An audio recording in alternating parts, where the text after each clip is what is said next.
Mesej ni saya nak tujukan pada wanita. Okey. Terutama tak lama lagi nak raya ni tau. Ya. Saya sarankan dia jangan makan beef focus pro ni lebih-lebih sangat. Jangan Jangan. Terutama Apa? pada wanita. Kenapa? Mak-mak ni. Sebab risau raya nanti dia jalan sebelah anak perempuan dia, orang ingat dia adalah kakak. Tu masalah sebab nanti penat dia nak explain. Nanti dia jalan ingat adik you ke? Ni kakak ke? Penat nak explain. Aduh. Kenapa dok? Sebab Ya. kena ingat kandungan mushroom yang ada dalam ni bantu untuk tidur lena. Hmm. Bagi seseorang, wanita ke tak kisah lelaki ke wanita, Ya. bila kita dapat tidur deep sleep, Ya. badan kita akan regenerate sel kulit yang baru. That's why ramai pengguna kita dia kata kulit dia makin cantik. Dia cukup rehat kan? Nampak awet muda. Dia tak perlu hanya pakai luaran, sebenarnya betulkan dalaman dulu. Luaran ni faktor dia orang kata berapa persen je. Yang paling penting dalaman. Nak dapat kulit yang cantik, kulit yang nampak flawless, Glowing. kulit yang nampak glowing, dia kena Ya. makan daripada dalam. Ya. Melalui tidur yang bagus, yang kualiti. Okey. Jadi mak-mak kat sana, sisi yang berada kat sana, kalau yang tengah stres dengan masalah kulit, Ya. yang ada masalah eczema, cuba Bifocus Pro.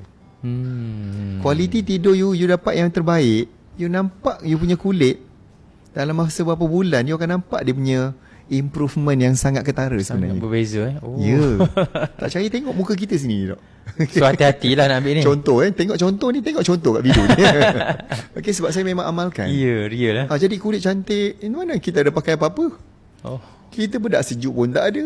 Kan nak cakap air wuduk kan kau kecil hati. Tak ada. Kita hanya pakai kita daripada dalam. InsyaAllah itu akan membantu.